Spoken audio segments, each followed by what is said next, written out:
Shout out to Mile High Media, man. It's your boy House Phone, man. From No Jumper, Mr. Disconnected, Mr. High Rollers, man. Whatever you want to. Mr. VS1's hanging off my neck. Mr. Bust Down Stars on my wrist. Like, it's your boy House Phone. I got like 10 other things I gotta go do. I appreciate y'all, man. Shout out to motherfucking Denver. Shout out to Denver to LA. Y'all know the fucking vibes. Thank y'all. Hell yeah, man. Make sure y'all hit that like button. Hit the like, comment, subscribe, man. Yep. Shout out to my niggas, man. Let's fucking go.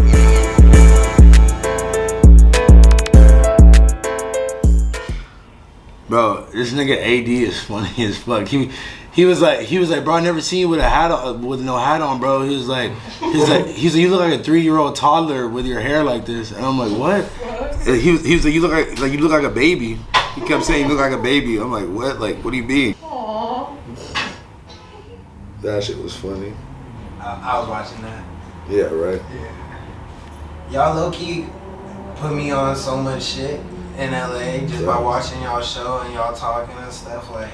Yeah, I like this is where I should go for this, or like, you know what I'm saying? I try to hit up AD too for interview, but I know y'all's DMs be popping.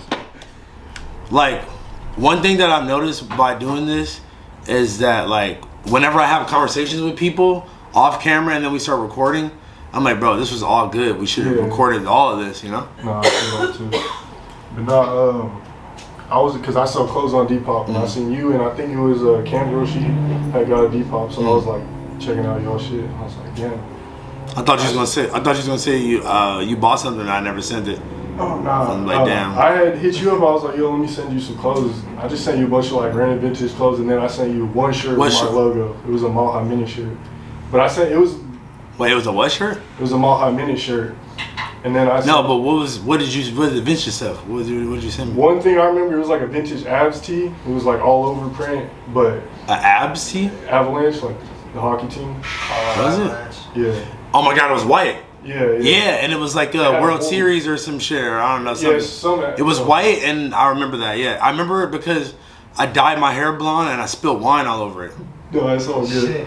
Honestly, like, I get a lot of that shit from thrift, so I'm just like trying to tap in, you feel me? No, that's smart, honestly. I mean, shit, look, I responded. I do. No, you know what? That makes sense, because I remember that your logo looked familiar, but I didn't know from where. Yeah. Well, I've done a couple big interviews too. Like I interviewed Lil Reese. No, but I fuck all that. That's beautiful. Yeah. But I'm like, no, I remember that I had a personal interaction with this logo, because I'm like, I seen this nigga before somewhere. You sent me some vintage clothes. I think you sent me like a hoodie too. I sent some other shit too. I can't remember. Bro, I'm weak. That's how I started talking to you. That's crazy. Yeah, I just like that's kind of how I started doing interviews, because rappers were hitting me up to plug them in. To get vintage stuff? Yeah, and I was like, I was already watching No Jumper, Say Cheese, all that shit. And I'm like, damn, no one's doing this shit in Denver. Like, I need to start doing this shit. And now there's blogs out there and shit, but I don't know. I feel like I'll be. How did you get into the whole vintage game? Shit, my mom used to take me to thrift stores growing up all the time, and like I remember. Like for fun, or for like that's where she would take you shopping? Shopping type shit. And I remember she got this Celtics jersey, and I'm low key a Lakers fan, so I was like, oh, I hate the Celtics. But I was like, I could probably sell this shit. It's worth some money. So I just listed that shit.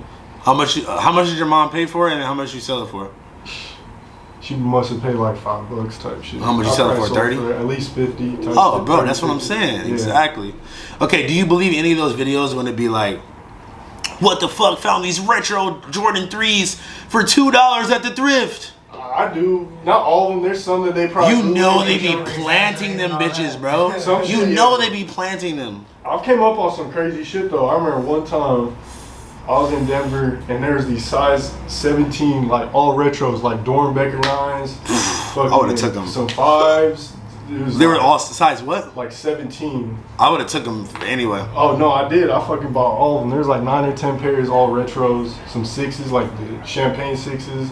Damn. There was a bunch of retros. Somebody just tried to get rid of their whole load type shit. Yeah. And I fucking flipped them online. I must have spent like $150, $200 for like all 9 pairs, and I sold them all online for like at least $2 or $3K. Because it was like a basketball player needed them. It had to be. Size. It had to be. And it's like, think about it. Nobody else wears that size except for somebody that big. Yeah. Oh, the best ones were the Just Don 2s. Those were like the best ones ever. I don't even know if I've even seen those before. I know who Don C is, obviously, but I didn't know he put out a pair of 2s. No, yeah, they were crazy. You remember Vashti? She was like a DJ back in the day. She used to date Pharrell, like an Indian girl from New York. Bro, I just found out she was the first female in history to like design her own colorway for Jordan.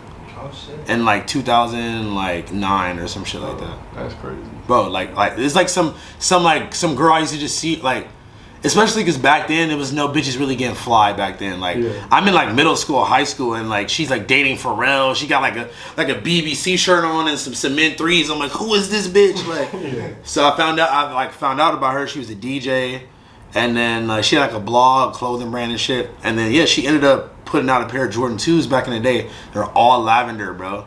Like, you know, like that girl, like Alayli May.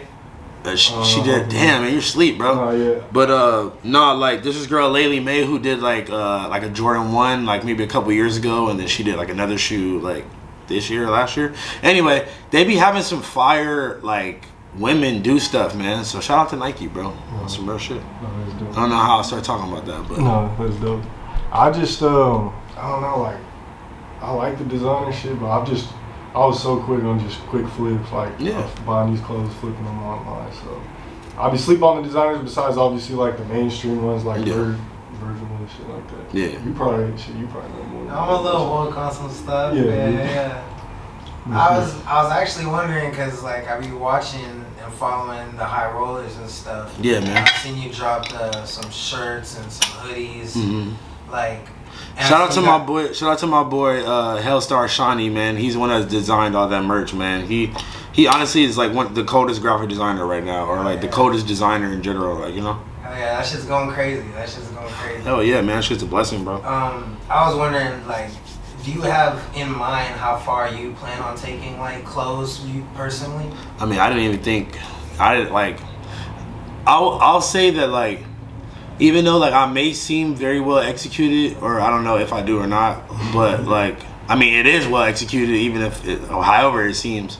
But I usually am not that planned out. Like, I'm kind of like a last minute, like type shit. Whenever something pops in my head, like, we gotta do it right now. Like, I gotta write it in my notes so I could at least do it this week, or it's never gonna be done. Right.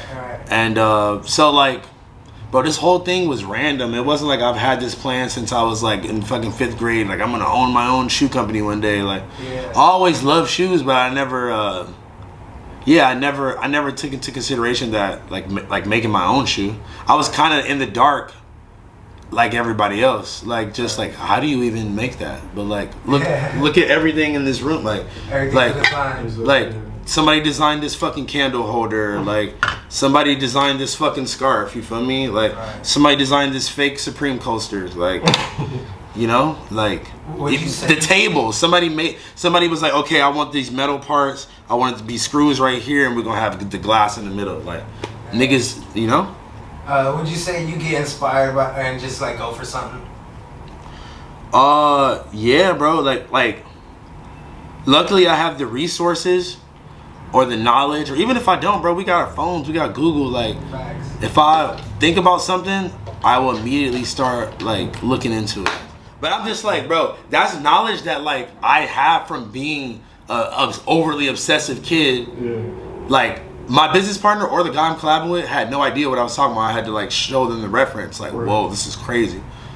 But yeah, I mean, the good thing about making shoes and all that shit like that, it's not like somebody stealing your t-shirt design. Right. Anybody can steal your paperboard shirt right now and make fucking 10,000 copies of them by tomorrow. It takes.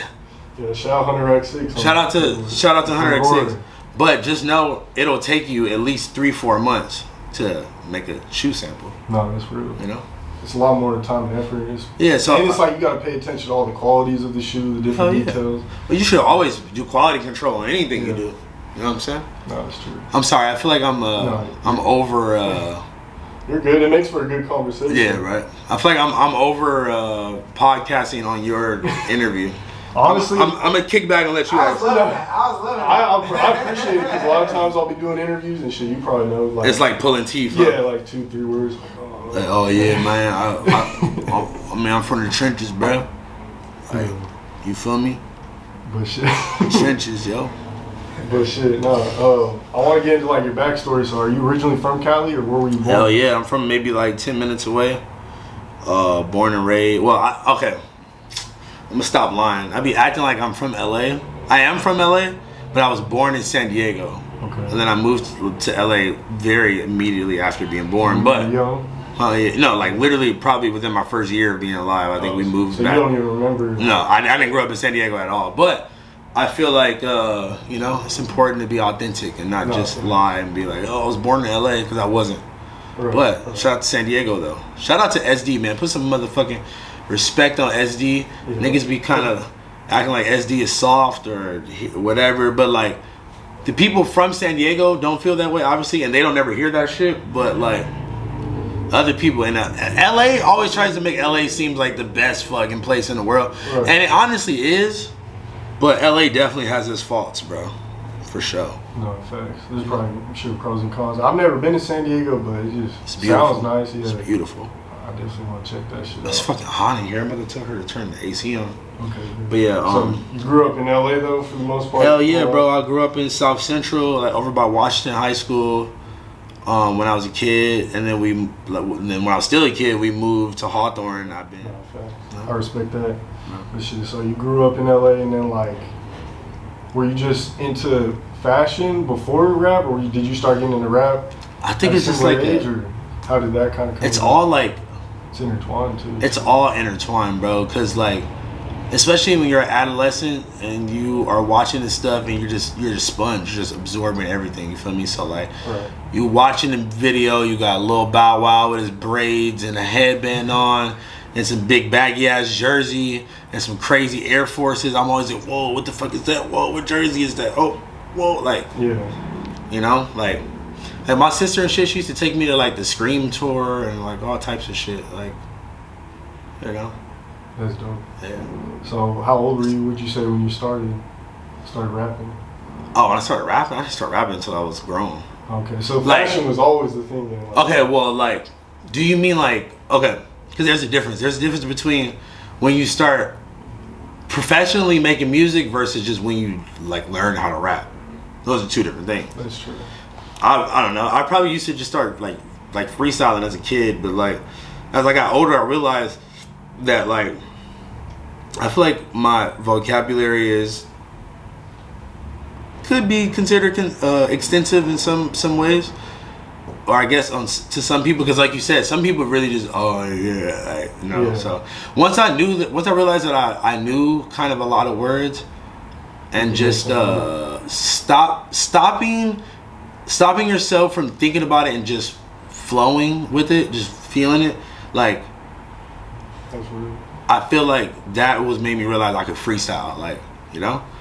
And I got to the point where I would be in a room of people and I'd just be like, oh, this nigga got the gray shorts, I'm gonna eat the bitch like a fork or whatever. Like, just little stupid shit like that. Nigga got rips in his jeans, like, you know, just like freestyling about my environment. Then that's when I realized, like, damn, I'm kind of good at this, actually, you know? And, yeah, and then I ended up becoming like a ghostwriter for this girl. And, like, on my little yachty shit. Yeah, that was like when I first really started like going to the studio. Just this girl, like, she was about to be popping and she just like quit making music. But yeah, no, that was the whole thing, was that she had like one song. She had one song, it was produced by fucking Sunny Digital. Fucking father at the time was trying to sign her. Like, she was, you know, like, she was just like a girl that I knew from my area, but like she had her own swag and was like, you know, popping on Instagram and shit. So like, she wanted to make music. I feel like everybody has that I want to make music epiphany at one point in their life. Oh yeah. You know what I'm saying? Yeah, definitely. So yeah, she was the one who got me like to do that shit, and yeah, that's how I started rapping. Who were you listening to growing up that like, you know, inspired you, or just you were interested in shit? Honestly, bro, I almost feel like a hip hop historian at times. Of like, I went through every era, like of music, of rap music at least. Like when I was growing up, I would listen to like the older like when I got old enough to understand music on my own, I would still go back and listen to like the fucking Dr. Dre, the Chronic, what's the other? Yeah, Chronic 2001. Chronic 2001 was really like big for me when I was like a kid because my dad used to play that shit all the time in the fucking IROC Camaro. That's dope. And I just remember the skits. I remember the skits were mad crazy, and I remember like just like the like I just wanna fuck you, and I'm just like I remember listening to this like just me and my dad and being like I know my mom would be mad if she knew I was listening to it. Like I was so young that like I knew that this was wrong still though, and yeah, so like I listened to all that shit, but like nigga, growing up on the West Coast, like I get burnt out of the same shit very, very fast. So like the internet really helped me explore past just like listening to Tupac and Snoop Dogg and Dr. Dre every day. Right. So like, that's what most people are listening to. I mean, bro, you literally hop in the fucking car and it's just like hitting corners on the Lolos, girl. Still, nigga, I am not trying to hear that shit, bro. Like I grew up here, bro. Like that's all you heard, ding, ding, ding, ding, or just any fucking gin and juice. Like, oh my god, like I don't want to hear any of those songs. I could go the next 20 years of my life without ever having to listen to any of those songs and be completely fine. I don't know, that's crazy. Explosive. I don't want. Listen, it's been so engraved into my brain that I don't need to hear the. Like, if you locked me away in a room with no music, like my brain would know every instrument of that shit because it's just engraved into my head. So I'm not saying that like I don't fuck with it no more. I don't respect it or think that it's tight. I just move along with shit so fast that like. You don't understand, like in the grocery store, in the car, like a lot of times you spend in the car with your mom or your parents or whatever driving around, they're playing the radio, all the radio's playing is that shit. Like I don't know, like they're fucking playing Demi Lovato or something in Denver, but these niggas is playing Snoop Dogg.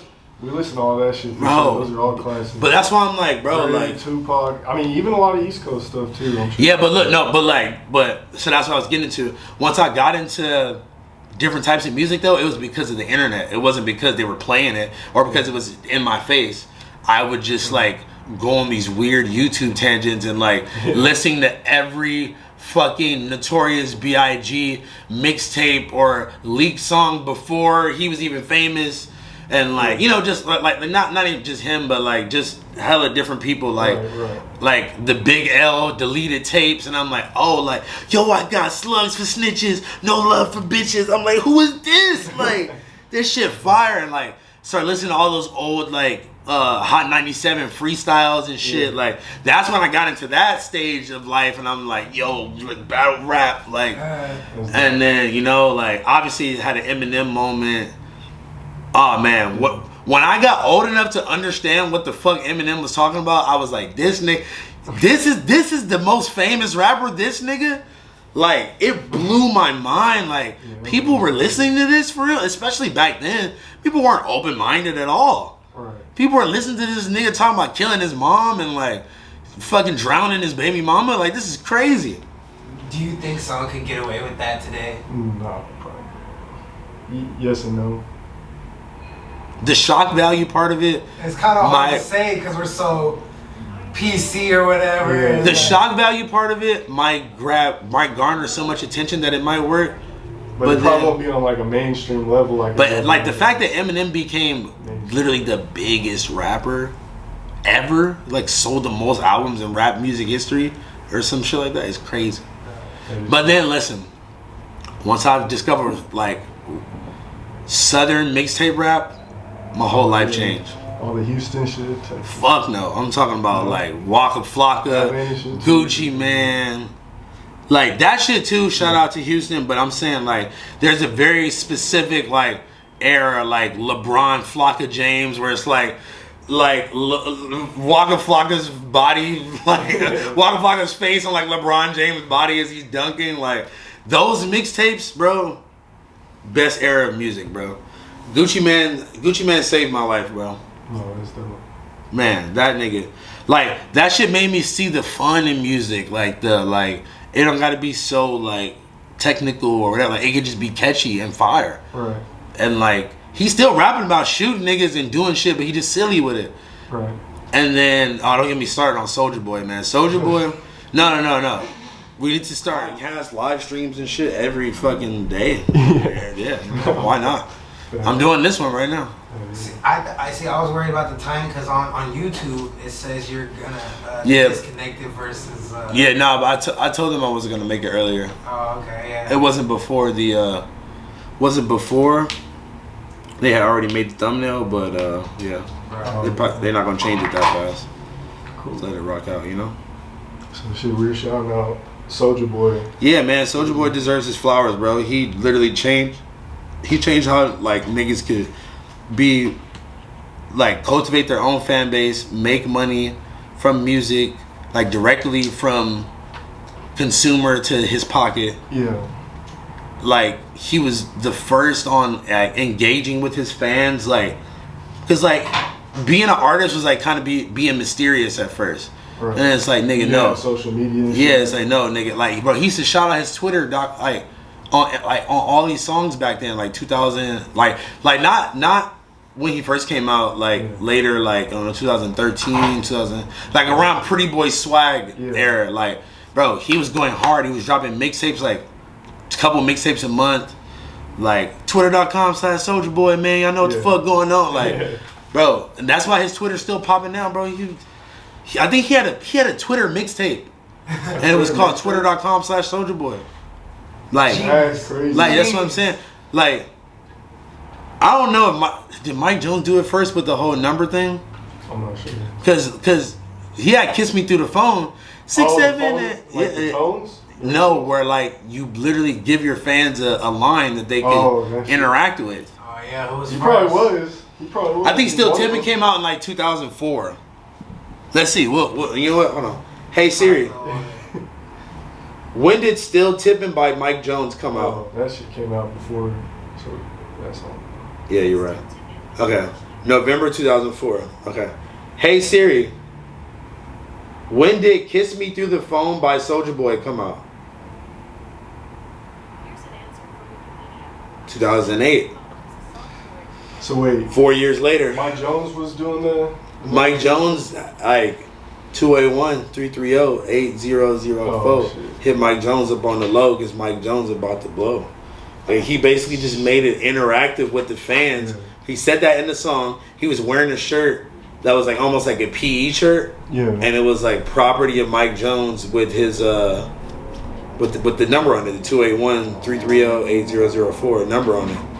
And that shit was just genius. But I was saying Soulja Boy did it again years later. Yeah. With Kiss Me Through the Phone. I do remember that shit. Yeah. But it's funny because when I first was making like house phone merch with my nigga Blasey, I had Blasey make me a shirt that said property of house phone with my number on it.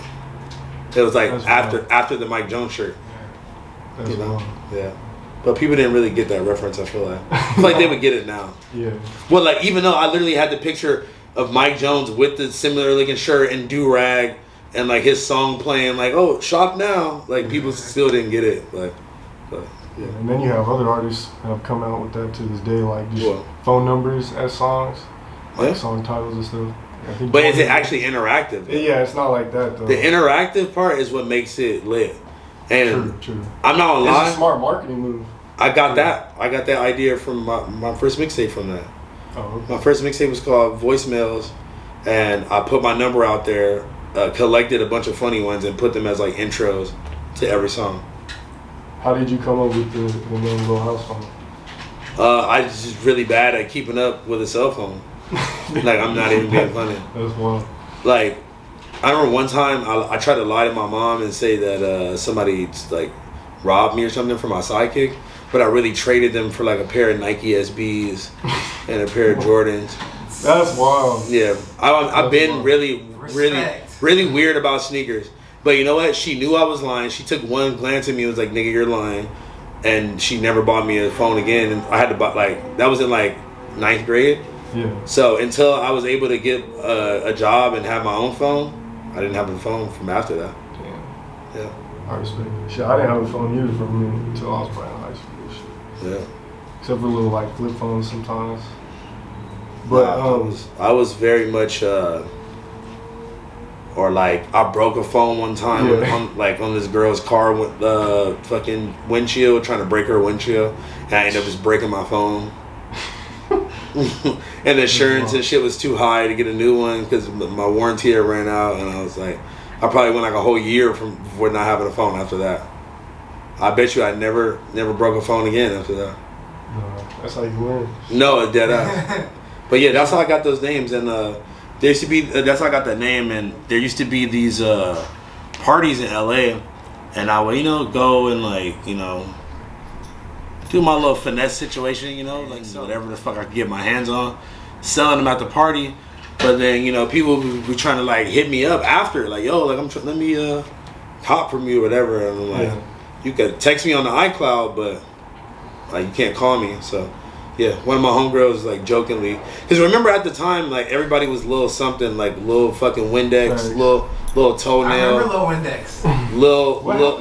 Little orange juice, like little. I heard a little orange juice. Nah, I just made that up right now. It could be little berry, little berry, little blackberry. But yeah, like it was like, okay, I'm gonna be a little house phone because I never have a phone, and yeah, this kind of started off as a joke, and then remember I told y'all I used to ghostwrite for that girl. Yeah. I just one night she was supposed to come to the studio, she didn't, and then my manager asked me like, oh, like what do you want to? Let's work on your own solo shit, and I just went in the booth and just freestyled a song about being house phone. Okay. And then, when did you start dropping some videos on No Jumper? Was that like your initial, I suppose, like foot in the door with No Jumper, or like? What you mean? When you started dropping music videos on No Jumper? No. The first piece of content I was on, I just knew Adam out from partying and shit. Oh, okay. Literally just met him out at a function, and I started seeing him out. I knew who he was, and I would like see him out more and more and shit. And then he just called me one day and was like, "Yo, you wanna be on the fucking show?" And I was like, "Yeah." Yeah, that's wild. So you knew him like just like from the shop, because you was selling like bikes and stuff, right? I had never been there until I was working with No Jumper. Oh shit. Okay. I knew him from watching the first couple interviews that he had done, With like X and like. Nah, this is before even X. Chris Travis. This is like around that time. Type shit. Yeah, exactly. Like I think the first one was those niggas, and then it was like I think like Ian Connor, and then the homies Ain't Nobody Cool. It was like a couple. It was within like the first like 10 to 20 interviews. Yeah. That I met Adam, and then he asked me to come on for like a segment, streetwear review, where people would be sending in the club, which is crazy. Yeah. Because that's like. Because you're heavily with fashion. Yeah, like it all it's all full circle, man, for real. But honestly, like I don't think I shout out Adam enough, man. Shout out to Adam, bro, because he really picked me up.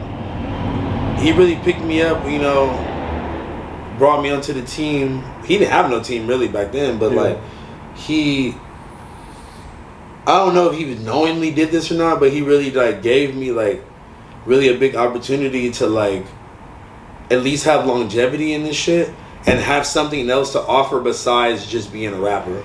Because I had just started rapping at the same time, and I kind of wanted to focus on being a rapper. Like at one point, there's a point where like especially when Hakeem first came around, there was a point where like I wasn't really there like that, because I was like really trying to focus on the rap shit, and I was going on tour with other artists and shit like that, and like I was still doing no jumper shit, like kind of 1 foot in, 1 foot out. Yeah. But so were you like fully invested into an artist at that point? Did you have any other career options you were thinking about? Or? Bro, I was kind of just floating along, bro. Like I was just trying to figure it out, But I will say that having a song that like went kind of like mini viral, it kind of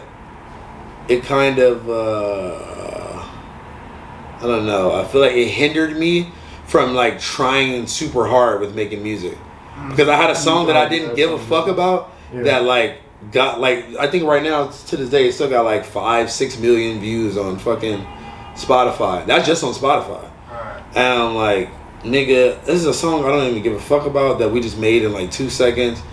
and like I would be getting booked so often that like I never been a eat, sleep, grind studio ass nigga. Like the time that I made that song though, I was going to the studio every day when I made that song.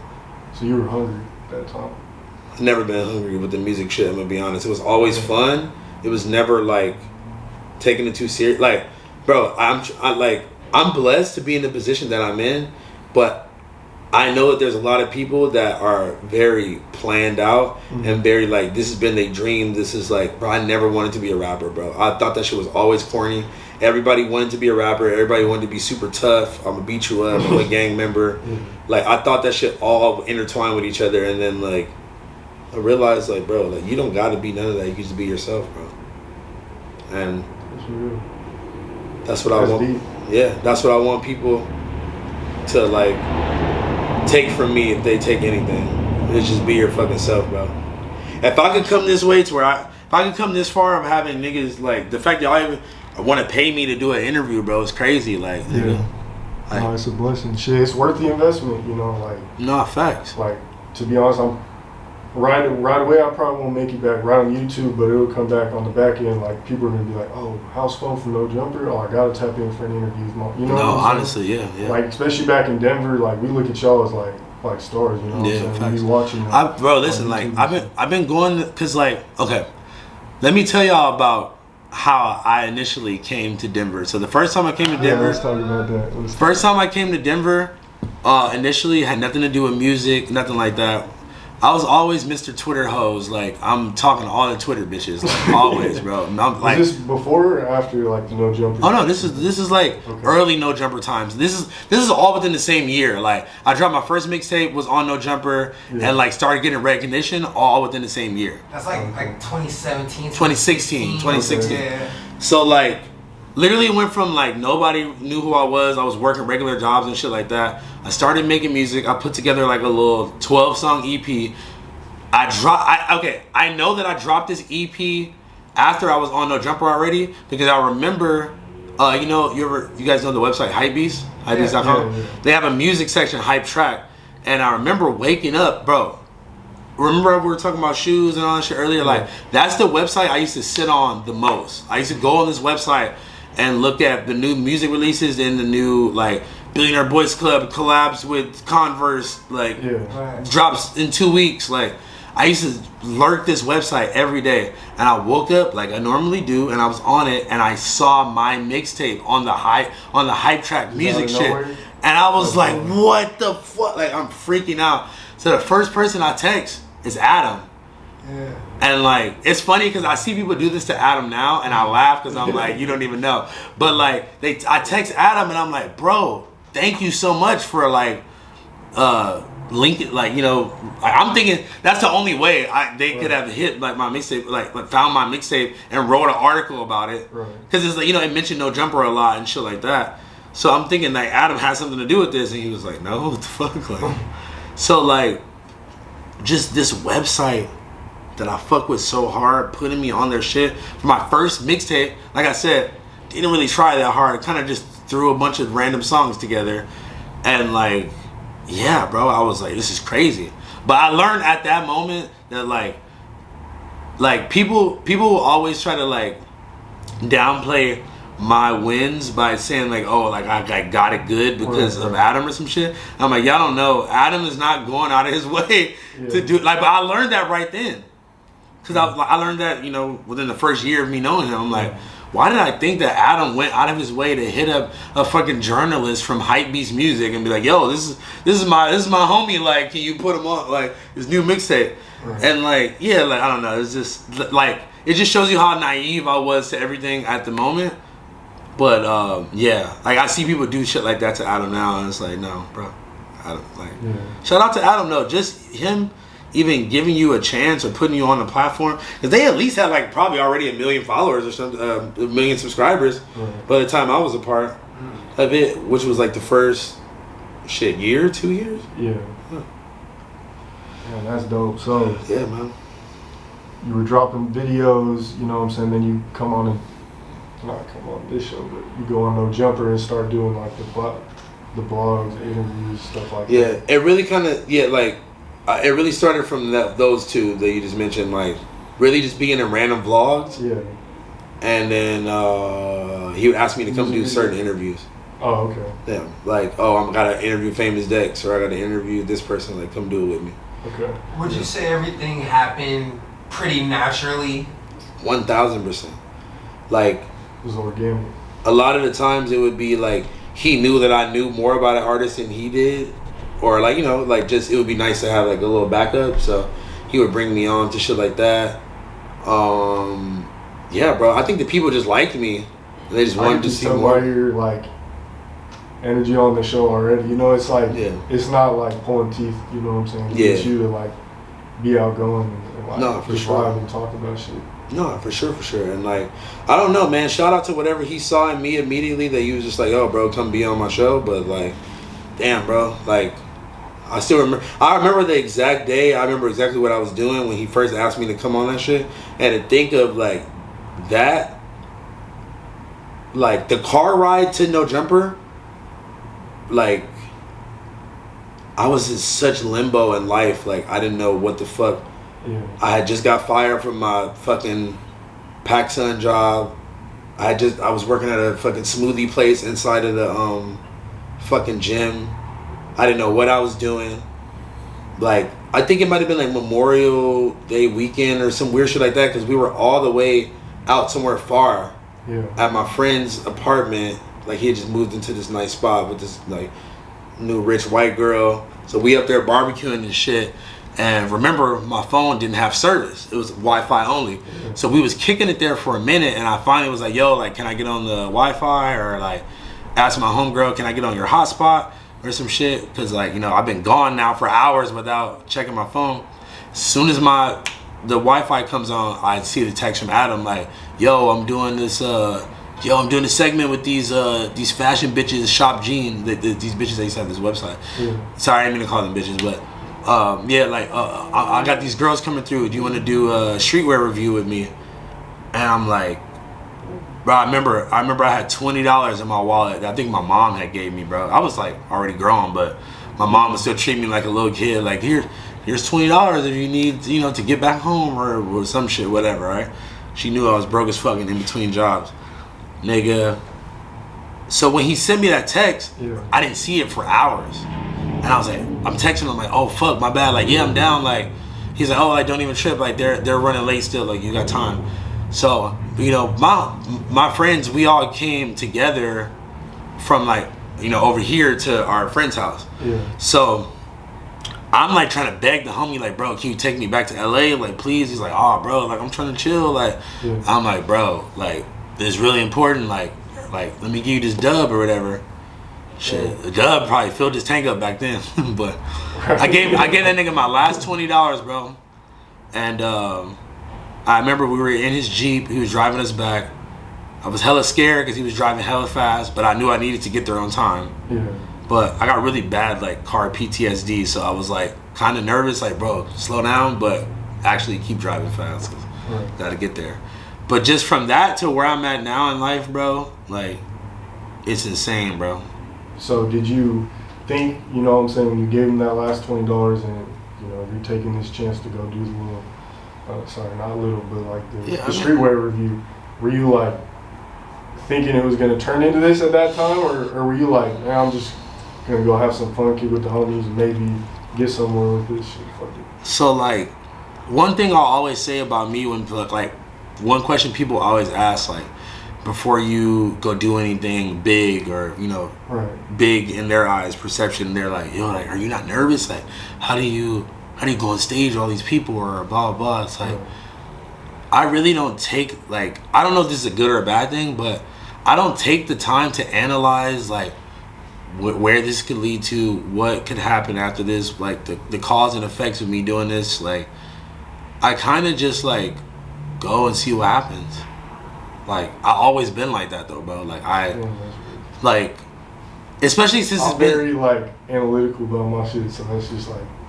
But like, but it's weird because it can work either way. I could probably learn, like, pick up some game. No, but you know what? I could also learn by being a little more analytical, and I have now, because like, okay, I would put myself in like awkward situations, like being out in public, because I'm not thinking about who's gonna be there, like if like how many people I'm gonna have to talk to, interact with.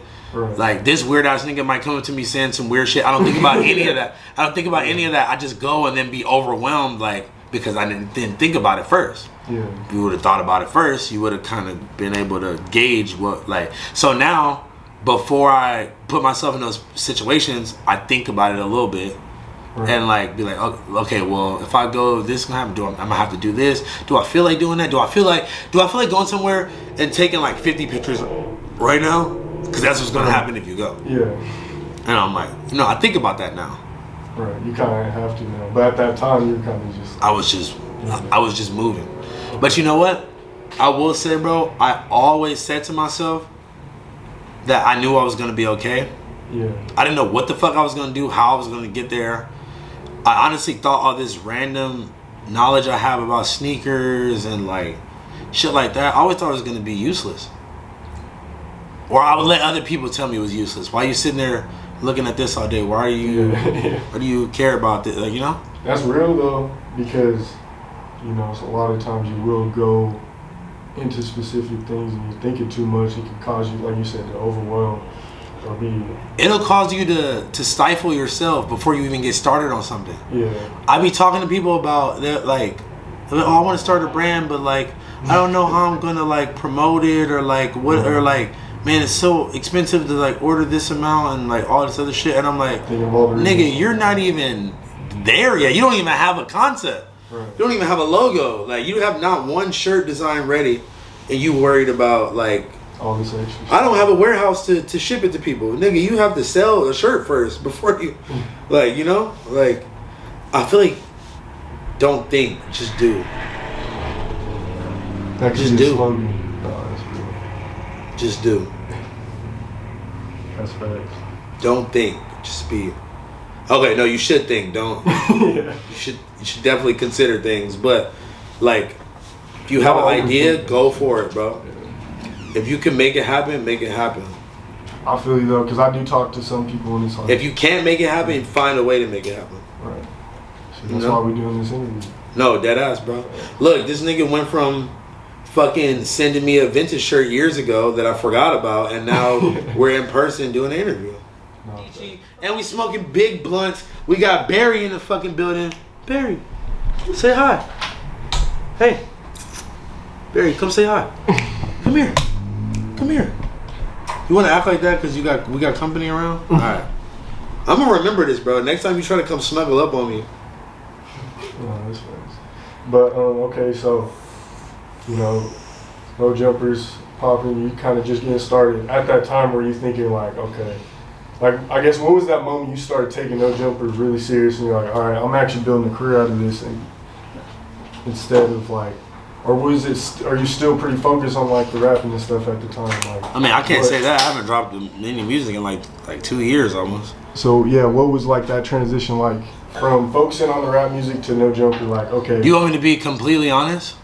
Yeah. It's the fact that most of these rap niggas be broke as fuck. They'll be lit for a couple months and fall off, and then like you never hear from them, even at the biggest level. So I'm like, what about all the niggas that were like in the middle? They were like. In like, what is it, in limbo it's called or something? Like they're literally behind the. Like, just think about that. Like, think about if we laughing at a nigga like Smoke Perp who was low key big as fuck back then. Think about the nigga that had a couple 100,000 plays, maybe 1 million. Like, where's that nigga at now? Right. I can name names of artists that I used to fuck with heavy back then when I started rapping that I couldn't tell you if they were even alive right now. Like, I haven't heard from them, haven't seen none of their music. The most thing that I remember about them is if a random song of theirs comes on shuffle on SoundCloud. Oh, fuck, right, yeah. I remember this guy. Like, so if I would have focused, I mean, who's to say? Maybe I would have focused on the music more, would have been Lil Baby, who knows? Yeah. But, yeah. Like, this is more natural to me than going to the, eat, breathe, going to the studio. Yeah, I'm sleeping in the studio. Babe, I'm not coming home tonight, I'm in the stew. Like, I'm wearing the same Amiris for 4 days. I'm locked in the booth. Like, nigga, I want to go home. Like, I'm not trying. Like, rapping is like a brain exercise too. It's like, nigga, I'm not like, I don't know. I'm not trying to work my brain out that much. Damn, that's weird. So, do you feel like blogs? That's how. Wait. That's how I felt back then. Right. And then I just realized that like the podcast shit would make me more money. Like you know what I really felt that I had put so much work in already with No Jumper, and I was so recognizable from No Jumper that I might as well continue to build it and like be more involved and make more money from it. Right. I'm like, why would I just leave something that I won't say that I helped build, but like I definitely added aspects to it, you know what I'm saying? I mean, yeah, with like when you think about the most like, why would I just throw that away, you know?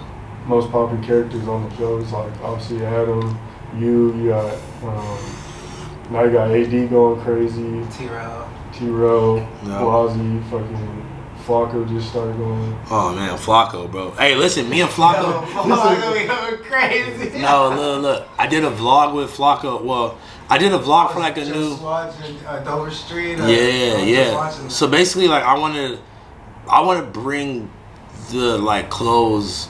Like I'm not saying I'm Mr. Fashion guy, because I'm not into like, oh, this is like vintage rap, like Rick Owens archive, like 2008.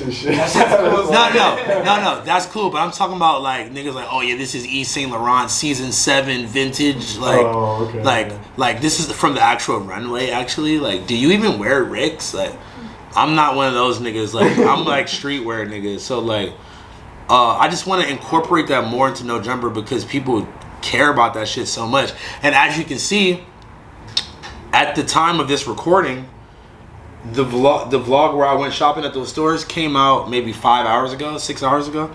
Let's look at the views and the comments. Let's see where we at now. But it's crazy. I was just watching that. I just made her watch it before I linked up with. You don't gotta be on camera, but just yell your answer of what you thought of that vlog I showed you earlier. You could be honest though. If it was, did it get boring at any point? Be honest. Don't lie. Like, even if I get mad later, be honest.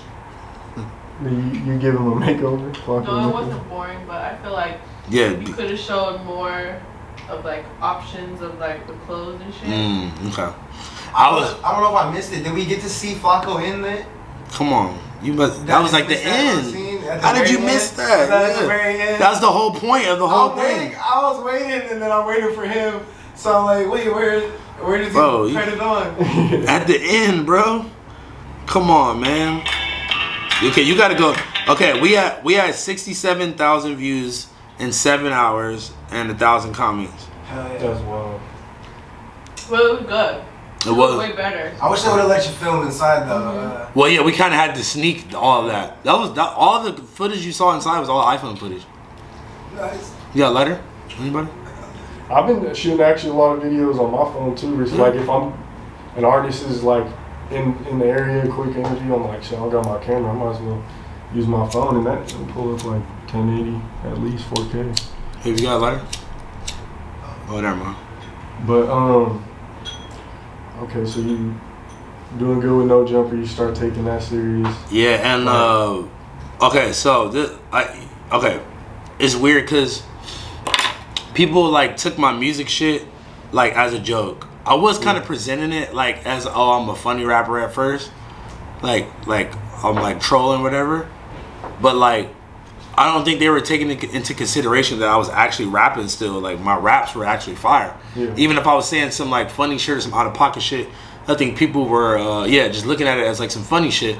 And I kind of got to a point where like I didn't really know what to rap about no more, and like I would be trying out different flows and different styles and shit, and I couldn't really stick on one thing because the song that blew me up versus like my whole last mixtape, it sounds completely different. Like, what would you say? Would you say Tokyo Goons was the song that kind of blew you up? For sure. For sure. How did that one come together? Funny. So, shout out to my boy 420 Tiesto, man. 420 Tiesto was the first producer that really like, I won't say the first producer that took me serious, but took the initiative of like he lived all the way in Orange County, like out, like where you said you were at earlier. All the way from there, picking me up all the way by Inglewood, and then going all the way to Hollywood to the studio every day. Acura that was like, looked like Terminator attacked it. It's like falling apart. It's like falling apart. We're getting into accidents every other day. Like we just the car stopping on the freeway. Like we're really thugging it, bro. Going to the studio every day, and we're there. And it's funny because my homie Filthy, he's a producer. Wake up, Filthy. Yeah. He's a producer, and I was actually just reading. Like I was on Twitter, and someone had replied to one of his tweets and was like, "Oh, you should sample the Tokyo Ghoul intro." So someone was telling another producer that, and I just looked it up, and I was like, "This is fire." We sampled it, and that was like the first time I really was like. I had this thing when I would be in the studio, and I knew what I was thinking would make whatever we were doing better, but I would be a little like, kind of hesitant. Didn't know how to maneuver around saying like, no, the way you're talking about is wrong. Let's do it like this. Trust me, believe me, it's gonna go crazy. Yeah. But this time I'm like, fuck it, like no, like turn the 808s up more. And he was like, oh, it sounds a little distorted. I'm like, bro, just trust me, turn it up. I'm like. Make this a little more simple. This is too many instruments. Nah, move it. Like I literally like produced that with him, and I remember we previewed it because I used to throw water on people all the time and they would fall asleep around us. That was like my thing. Like, and like I would always one up it. Like it'll start with a cup and then it'll move to like a fucking little bucket, like an ice bucket. Like nigga, I was damn near throwing like gallons of water on niggas like while they were asleep. So the homie was passed out next to the booth, and like. The beat has such a crazy ass drop. I waited right till the beat's about to drop, and I just splashed him with hella water while the song was playing in the background. And niggas was like, what the fuck is this beat? Like they were ripping it from my Instagram live. Like that's when I knew that this shit was about to go up, because people were so like they were posting it, making memes about it, like before it even came out, like just off those snippets they were hearing. So I'm like, oh, this shit about to go up. And like, it still took kind of a minute though. I posted it, and like I posted it on No Jumper too. And how did you get it posted? Just because you were already with Adam at the time? I've been on No Jumper for years at that point. It was like that song came out in 2018. Nigga, I was already locked in for like I was already locked in with them for at least like 2 years already, 3 years, You know, but even that's a blessing. If we wasn't that cool, I would have had to pay for that for sure. And I feel like me being familiar with the people on camera already, they probably were like, didn't even know I rapped, did know I rap, or just wanted to support it or wanted to hate on it because they already knew who I was. So that played a big part of it too. So at that time, what made you say, okay, I'm going to drop it on No Jumper instead of like another platform or your own platform? Shit, we had more followers over there, more eyes, more views. I mean, it still ended up going crazy, but like I didn't know that back then. 1.4 today, last time I checked. Yeah, shit, but check the Spotify numbers though. You said 5 million, right? Or 4 or something. Oh, that's dope. Okay, so you dropped that. How long would you say it took to get to 1 million? Probably like almost a year, to be honest. Like at least like a year. Okay. It didn't directly go crazy. That's dope. Okay. So I don't want to get into like specific numbers and shit, but like how long would you say it took you to start actually like seeing money in the rap game and like realizing the years, bro, importance of it? And especially like you said, now that you're, or not now, but that you, I would say, became more of a hip hop personality, honestly, in a way. Yeah. Like, but I will say, what are some of the pros and cons for being like a hip hop personality versus like a rapper? Well, look, I think that I took the podcasting shit seriously because I saw more opportunity in it, and then once I started the high roller shit, it's like more creative, like get my creativity out more and like shit that I like really fuck with, but also make 10 times more money doing than anything else. Yeah. And I stopped going to the studio for maybe like all of 2019, 2020. But it's weird because, this is what I was saying. I was being taken as a joke at first, and then gradually I started actually, like, once you start putting up real numbers and people seeing like, oh, like, okay, like, even the shit that's funny is still hard, like, like, people start, I finally started getting booked for, like, Rolling Loud. Like, I remember, That's dope. I remember 2018, Rolling Loud LA or some shit like that. Like, this might have been before, like, they even brought it to LA. But I remember I was watching their Instagram. I'm sitting at home, don't know how, like, you would think back then I would have a list of people to call to be able to get into Rolling Loud, like, just to go. Yeah. Bro, you would think, oh, that's House Phone from No Jumper. He knows it. Nigga, I'm trying to find somebody to sell me a ticket. Yeah. Like, I literally have no idea. Like, I have no idea who to even hit up. And I'm sitting at home watching fucking people's stories. Rolling Loud story come up. This nigga's DJing Tokyo Goons in between somebody's set. And the crowd is like going crazy. I reply back like, bruh, can I get booked? Like, cause this is on Rolling Loud story. Yeah. I reply back like, bruh, like, what's up? Like, let me actually be there perform. And they were just like, soon or some shit like that. Like it's coming or some shit like that, right? And bro, everything out here is who you know. Right. You could honestly not even. You could coast along and have a good career by people just fucking with you and liking you, and you are one of the first people they think they cross their mind when an opportunity comes by. Right. So they're posting my shit on the Rolling Loud story, whatever.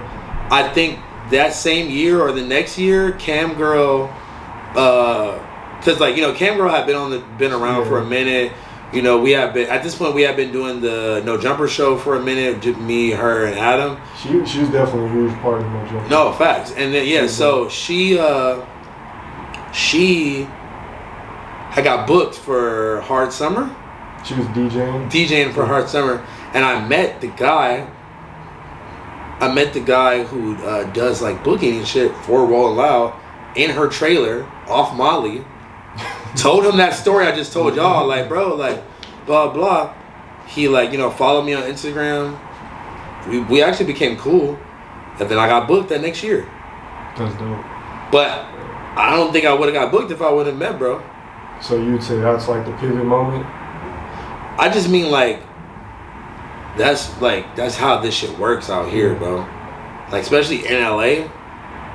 It's like, if you don't got the referral from somebody, if somebody, like, if people not speaking highly of you when you're not around, like, if people not stopping other people from talking shit, nah, hold on, nah, that's my nigga, hold on, bro. That's real. That's what, it's about having genuine connections with people, genuine relationships with people, bro. That's really what this shit is all about, bro. Like, that's deep too. Nigga, I got offered to be in this movie. I didn't have to fucking audition. They had a spot for me ready to go and all of that off the strength of the nigga just fucking with me.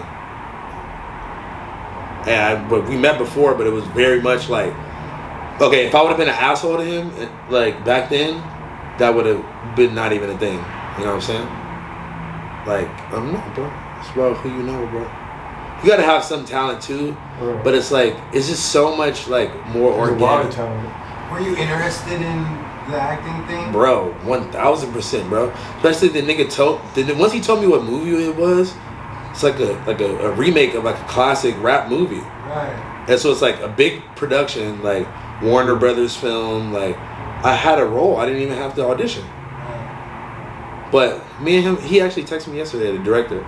So we still cool. Like, and he ended up picking one of my songs, unreleased songs, dropping it in the movie. Hey, that's hard. Oh, that's hard. So I'm still a part of it, but the next one, you know, I'm trying to be in that bad boy.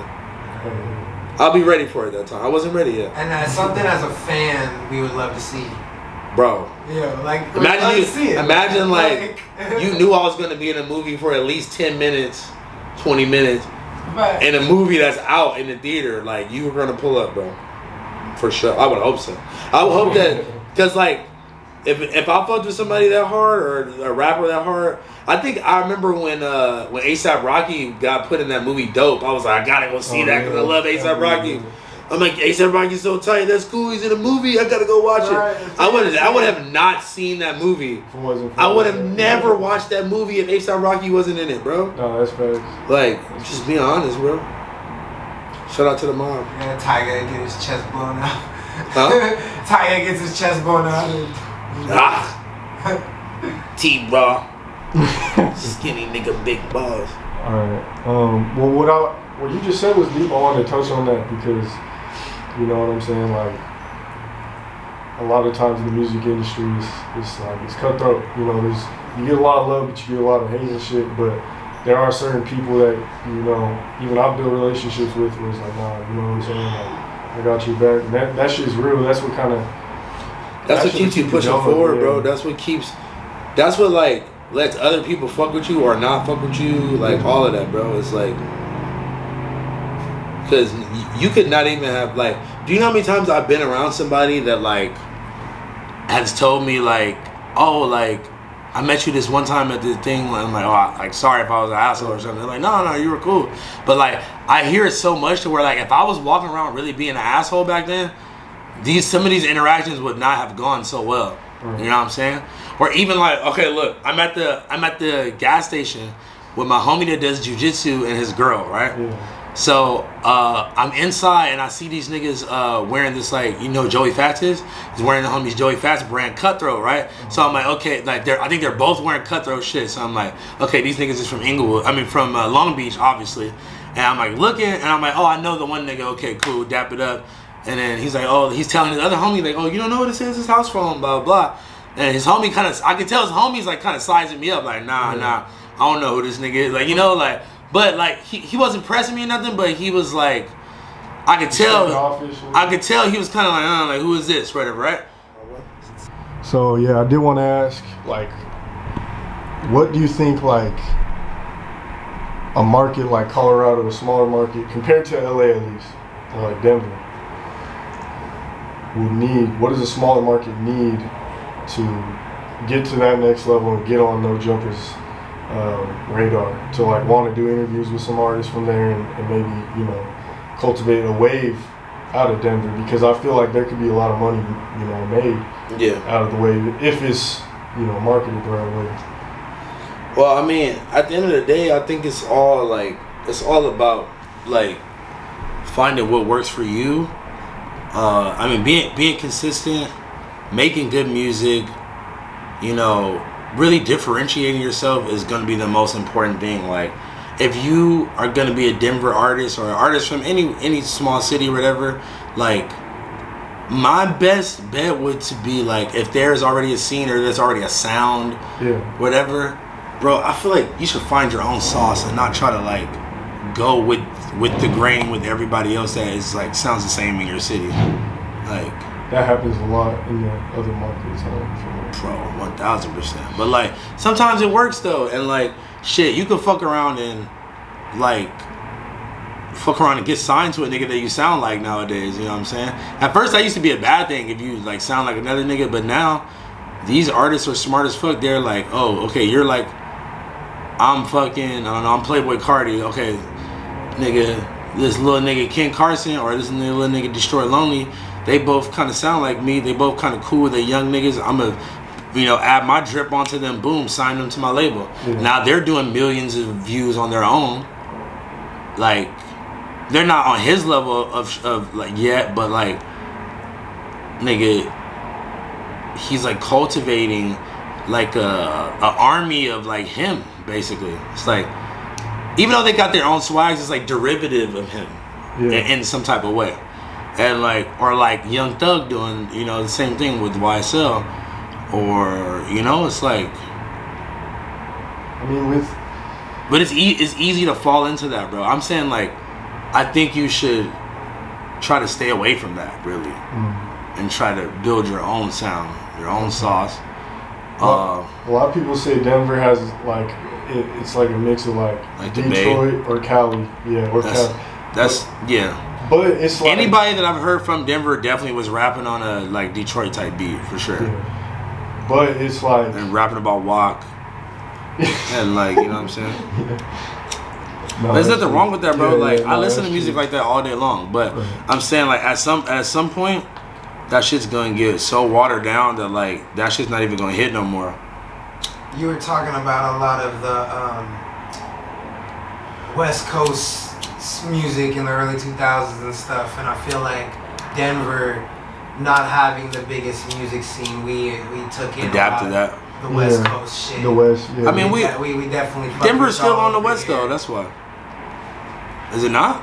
You said what? We kind of in the middle, but I like. We said are the the same. West? Like, culture. okay, It's like, the same cultures. It's the same. It's the same culture for sure. Yeah.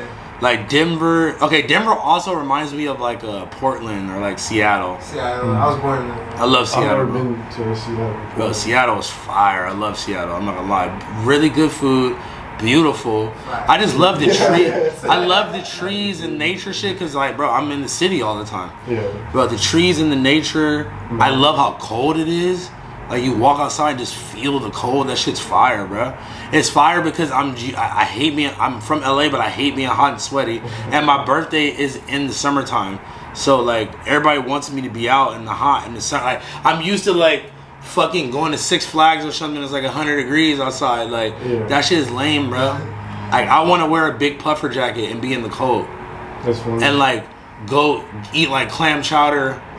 I want a big ass thing of clam chowder. I want a big ass thing of clam chowder. Like, drop my kid off at school. Like, I'm having clam chowder for breakfast with hot tea. Put on some gloves. Push iced tea mask and a North Face, and I'm just starting my day, my nigga. What the fuck? That sounds fire. That's crazy. I'm over this hot ass shit, bro. I want to be layered up. I want a Supreme hoodie on, North Face, 2 pairs of sweats, and some fucking Jordans, bro. That's how I want my life to like get to. Big house in the snow. See, you get all that in Denver, but see me, basically like growing up and born in Colorado, I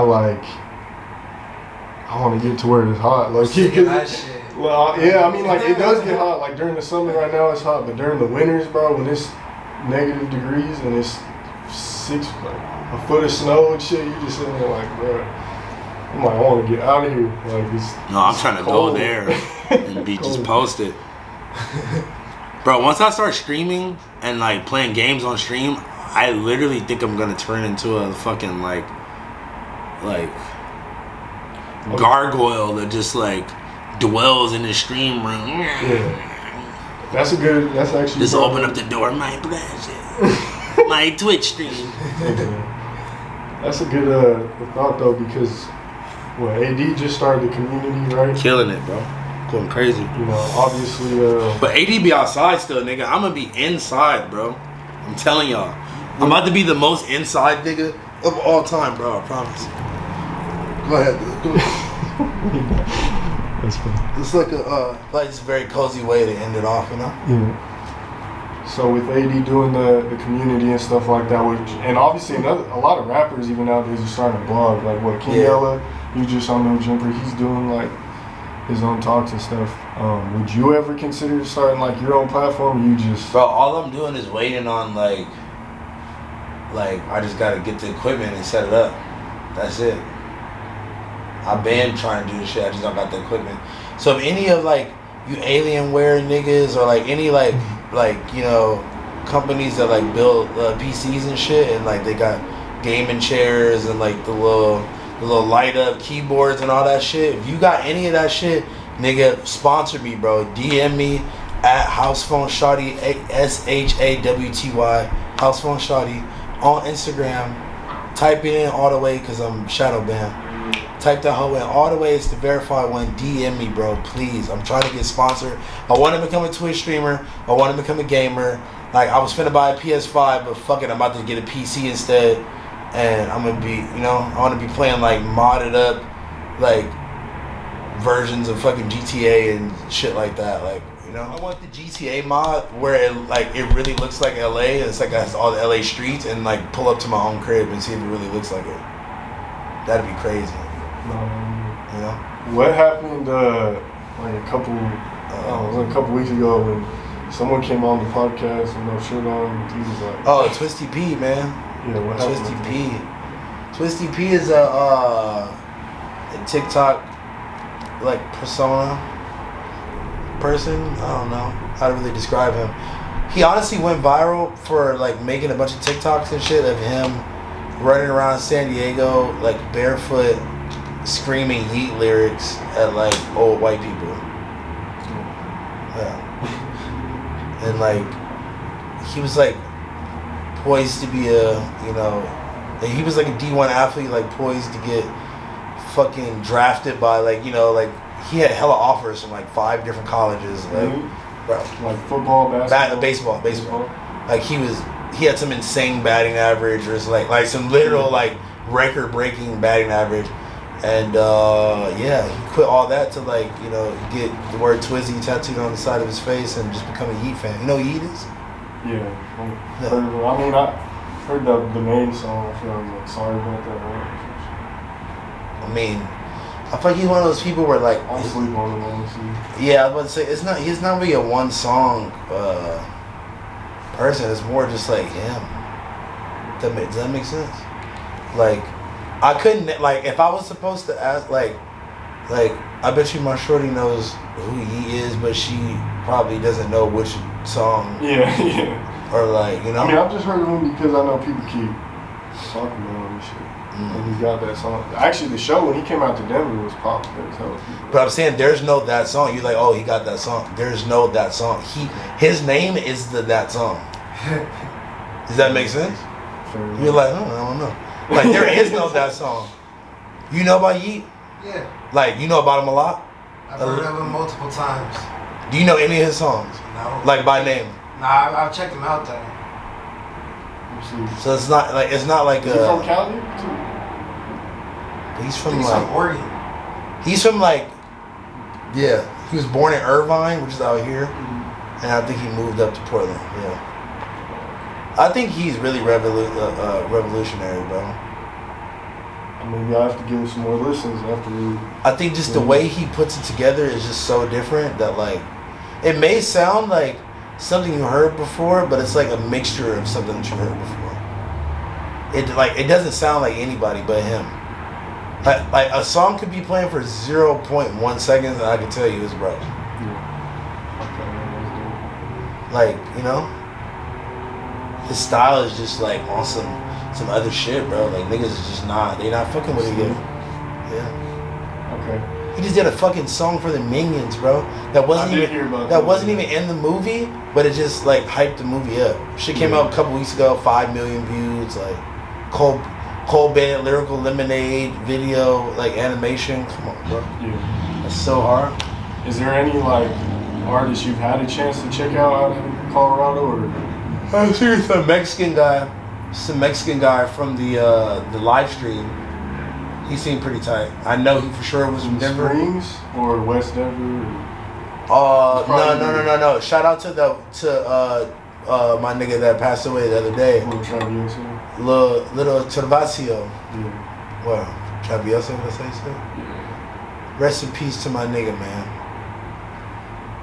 Oh, who else, bro? Nah, that's not what I was talking about though. It was like somebody had donated to be on our live stream, and he was from Denver, and it kind of had some views already, to be honest. But Chemo, Chinatown. If you show me one of the videos, I would know.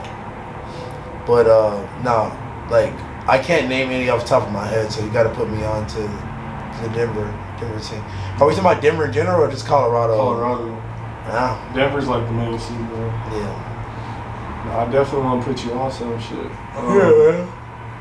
You got to send me some links, my brother. Alright, good. We'll probably wrap it up. You got anything coming up you'd like to promote on our channel and let the Denver viewers at home know that you got coming up?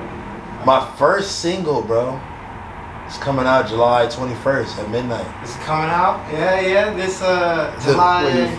That's Friday? Yeah, next. No, it's like Thursday night at midnight. Okay. So, you know. Your first single? First single, a new project. Oh. Alright. And what about High Rollers? You got some new drops? Bro, just seen it in the, outside. Hell yeah, man. This shit about to go crazy. We're looking forward to it, yeah. I'm excited for this music, bro. I've been sitting on some of this music for like 3 years, bro. The song that I'm about to drop tomorrow, I recorded in 2018. with my nigga 420 Tiesto, or maybe 2019. Oh, but that's not the single. No, that's the single. Right, tomorrow's. What do you? Tomorrow's the 14th, but Right. Why have you been sitting on them for so long? Like, because sometimes it's some shit that just niggas wasn't ready for yet. People wasn't taking me serious enough back then for that shit, and I'm glad I waited on it. Because some of these songs, the people were like, this one that I'm about to drop, I like previewed a little bit of it. My bad. You good? Like here, so it's cool. I say like this. Let me finish what I'm saying. Let me just finish what I'm saying.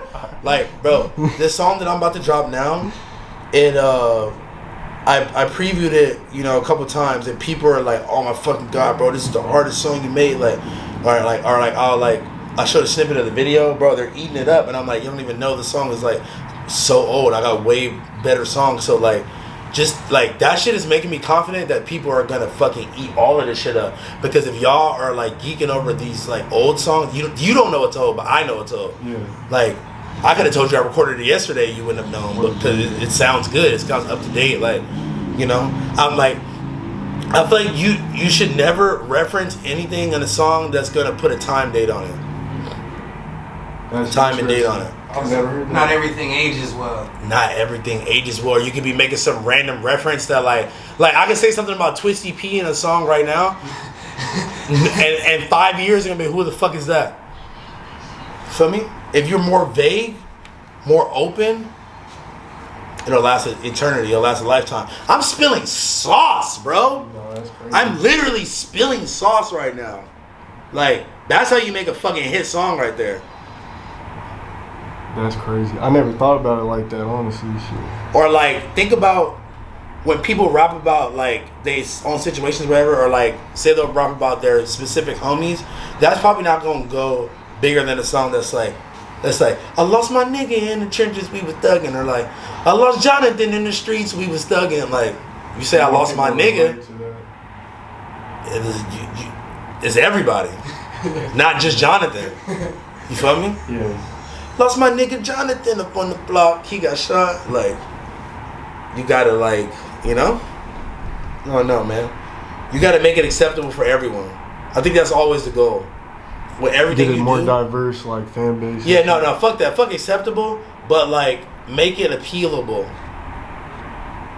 But if you just naturally got the sauce, then whatever you do is appealable. You feel me? Yeah. I mean, that just about wraps it up, man. Do you got any like final thoughts, any shout outs, last minute things you want to speak on? Shout out to my motherfucking mama. Shout out to me. Shout out to Koo. Shout out to Diego. Shout out to Natalie. And fuck everybody else. Right. Nah, I'm kidding. No, shout out to all my No Jumper family, man. Shout out to AD. Shout out Sharp. Shout out motherfucking Adam, man. Shout out Duno. Shout out Vel. Shout out Toke. Shout out Blasi. Shout out fucking Yuri. Shout out fucking everybody, man. God damn. Shout out. Like, I had to really think, like, man, shout out to everybody, actually. Shout out to all my niggas, man. Shout out to all my niggas from the dirt. Shout out to goddamn all my niggas, man, just everywhere, bro. Like, shout out to everybody, bro. How about that? And then, real quick, do you think that, like, Adam, when he was first starting like the podcast, do you feel like he seen No Jumper getting to where it's at, or like how does he? I think he just old, and he got to the point where he's like, nigga, I'm not trying to have to do everything. Let me build a team, and he built the best fucking team, and now we're all killing it. Let's wait. I never got it. Did I ever get an official count on that vlog I dropped earlier? Oh, it was like 67K. Let me see. Might be like 70 now. Come on, man. Let's see. Yeah, 67. Stop playing. Come on, man. Wait. We gotta hit the refresh to make sure. 72. Stop playing. 5K in what, like 30 minutes an hour? Come on, bro. Okay. So, man, shit. Bro, we're definitely smacking 100K first day. We're already at 70. What kind of advice would you give, like, an upcoming platform like Mile High Media? Since you've kind of... Listen, I'm not even going to make it specific to you. Yeah. I'm going to keep it true with you. This is to anybody. This is if you fucking working at Chipotle, making those good-ass, crunchy fucking chicken tacos, bro. This is if you Mile High TV. You know what I'm saying? This is if you Paperboy. This is if you are on the fucking Colorado Rockies. This is depends, whoever the fuck you are, bro. Keep it pushing, bro. At the end of the day, whatever you're going through is not the end all be all to you as a person. You gotta keep fighting. The only way you're gonna let these motherfuckers win is if you give up and you stop trying, bro. I know so many people that were so talented that, like, I'm not even saying that they gave up in life, but they just stop going as hard. They stop chasing after their dreams, and they just like let life take over, which I understand, bro. Sometimes life is just like, it's be a lot, you know, but like, bro, just be you, be creative, and fucking just push yourself to be the best person every fucking day that you can, my nigga. That's what I got to say. No, that's real. From me. Can I get a shout out for Mile High Media one time? Shout out to Mile High Media, man. It's your boy House Phone, man. From No Jumper, Mr. Disconnected, Mr. High Rollers, man. Whatever you want to. Mr. VS1's hanging off my neck. Mr. Bust Down Stars on my wrist. Like, come on, man. I can still fuck your bitch in some sweats. Like, niggas think they fly, but they still wearing Guess. Ain't no MTV, but I told your bitch next. We get the fit check. Uniqlo socks, Reckless Scholar basic sweats, and then some other nigga brand that I was supposed to wear his shirt on No Jumper, but I forgot. But shout out to bro. Wait, whatever it says on the back, I don't know, but shout out to bro. There we go. Oh yeah. Yeah, man. It's your boy House Phone. I got like 10 other things I gotta go do. I appreciate y'all, man. Shout out to motherfucking Denver. Shout out to Denver to LA. Y'all know the fucking vibes. Thank y'all. Hell yeah, man. Make sure y'all hit that like button. Hit the like, comment, subscribe, man. Shout out to my niggas, man. Let's fucking